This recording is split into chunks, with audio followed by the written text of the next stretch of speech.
estrategia del día es traída para vos por bloomberlinia.com. Muy buenos días, estrategas. Soy Francisco Aldaya, editor de bloomberlinia.com, y hoy les traigo las 3 noticias más importantes para que arranquen su día. Además, Tomás Carrió con el cierre de la semana. Como siempre, no te olvides de darle clic al botón para seguir a este podcast, de compartir este capítulo, de activar las notificaciones y si te gusta lo que hacemos acá de lunes a viernes, ¿por qué no darnos un 5 estrellas? 1.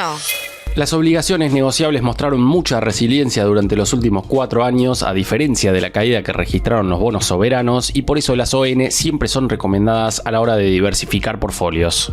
En una nota de Juan Pablo Álvarez, Nicolás Viveros, de Capital Markets Argentina, destacó su preferencia por títulos de empresas como Aeropuertos Argentina 2000, Pan American Energy al 2027 e YPF al 2025. Juan Pedro Mesa, de Cohen Aliados Financieros, mencionó a Central Puerto al 2026, Telecom 2025, Transportadora Gas del Sur 2025 y Pampa al 2027. Por su parte, Gastón Sempere, de Research Mariva, sugirió PAE 2027 y Melina Di Napoli, de Balance, eligió la ON de Tecpetrol a 24 meses. No te pierdas todas las recomendaciones y sus fundamentos en bloomberlinia.com. 2.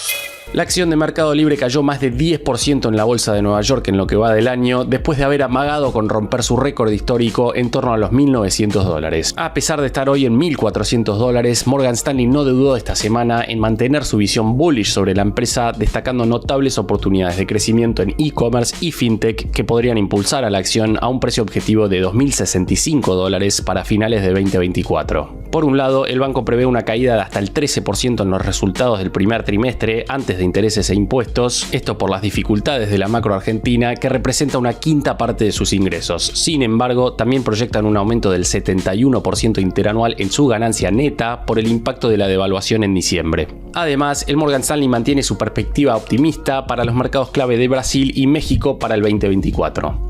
3.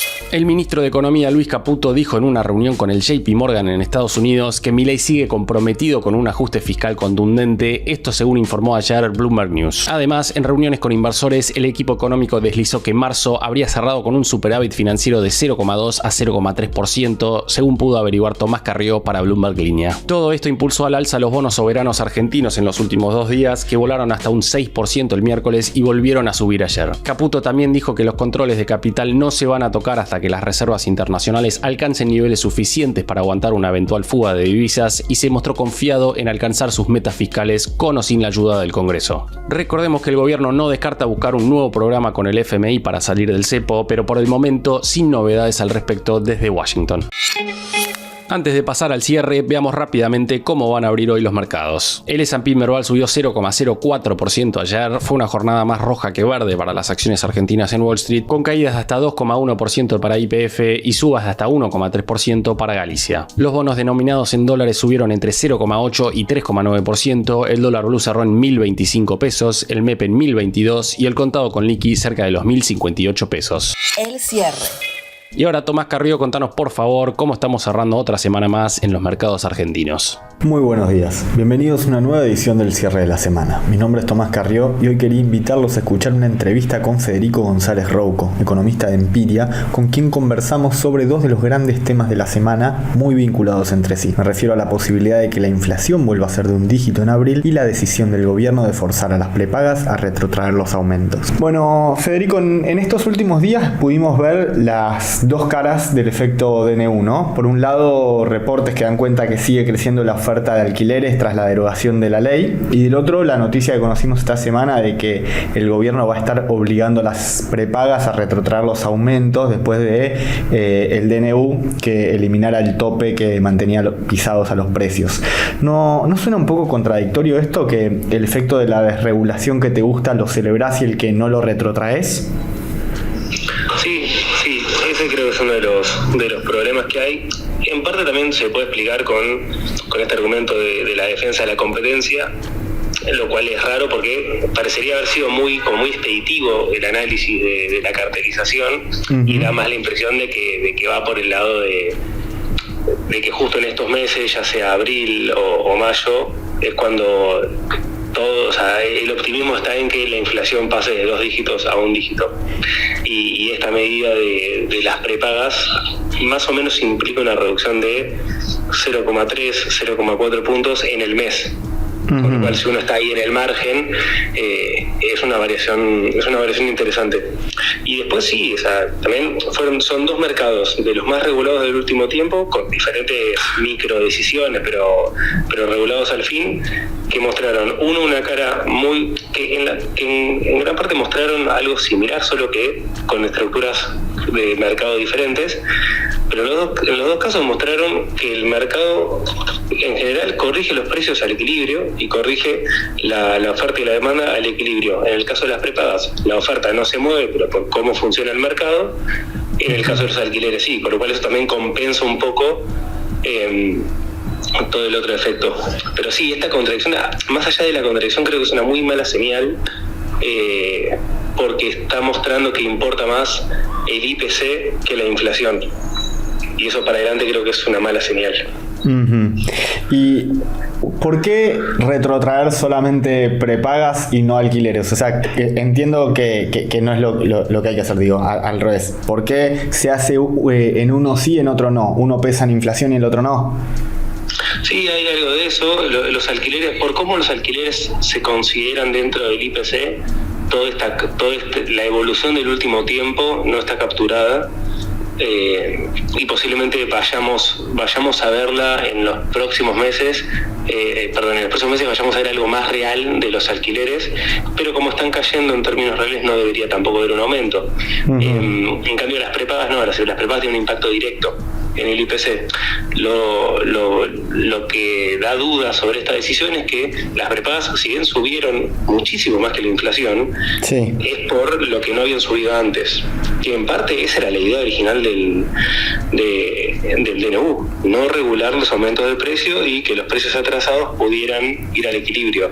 Si esto se hace con prepagas, si la norma va a ser que ningún precio ajuste más que la inflación, primero que es contradictorio porque la inflación es un promedio de precios que aumentan más por definición, uh-huh, pero después las tarifas de los servicios públicos también van a aumentar más que la inflación. Los combustibles, uh-huh, van a aumentar más que la inflación. Esto da el puntapié para empezar a pensar medidas totalmente problemáticas en un montón de sectores, o por lo menos para marcar contradicciones. Que en este momento, con una desaceleración tan marcada, la verdad que si la inflación bajaba a 2 dígitos en abril, mayo o junio, es lo mismo. El punto es el sendero de desinflación, y ese tendría que ser el norte del gobierno.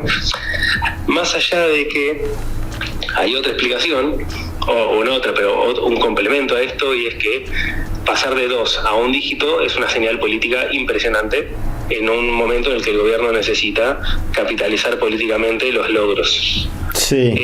Que podría ser, pero bueno, entonces ya empieza a ver qué es más importante, si la consistencia macro o si sostener políticamente, y ahí empieza un poco un juego en el que esas dos cosas se retroalimentan también. Uh-huh.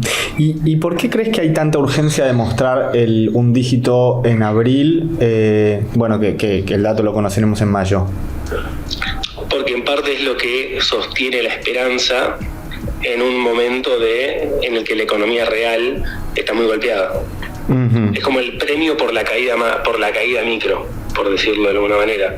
Estamos viendo caídas en la actividad de 2 dígitos en algunos sectores interanual, sí, que sigue cayendo el mensual desestacionalizado. Seguimos con caídas en muchísimos sectores, pero bueno, eso en parte se percibe o se está tratando de explicar que hay algo de cierto, en que, bueno, es parte del proceso de estabilización.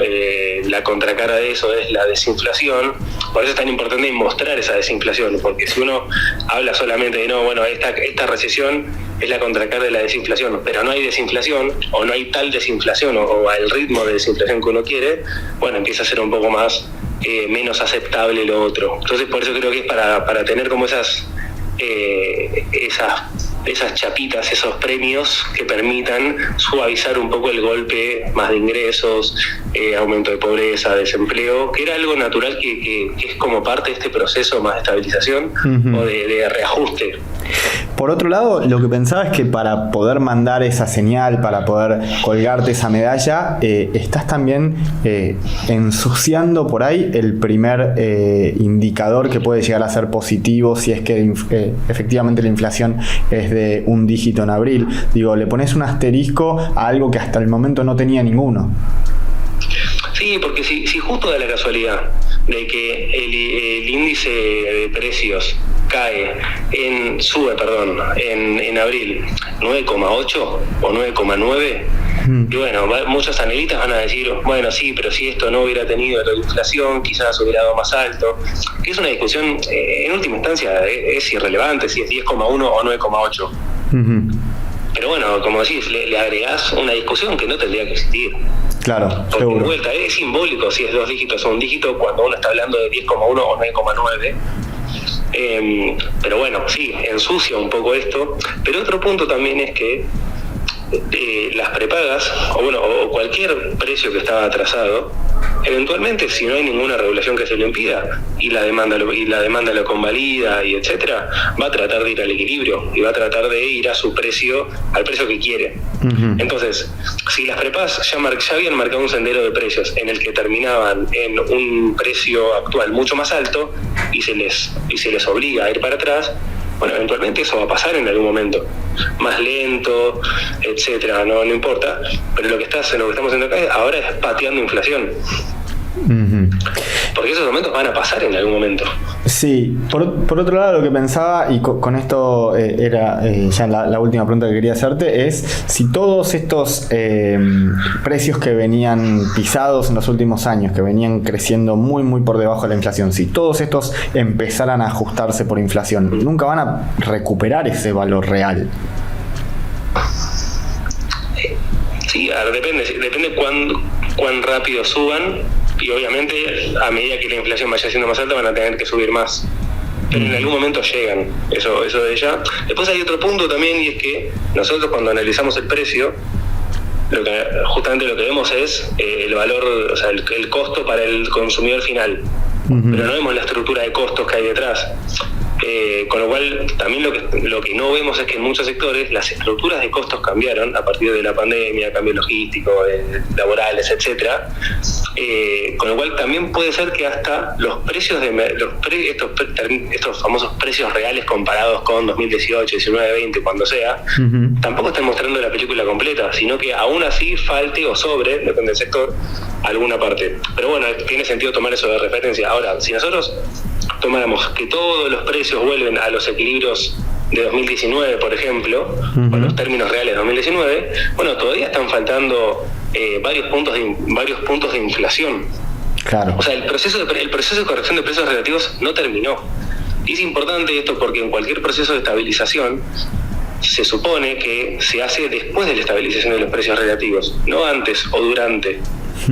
La salida del cepo idealmente debería ser después de la corrección de precios relativos, como para no ensuciar el proceso de estabilización posterior y de estabilidad nominal, etcétera.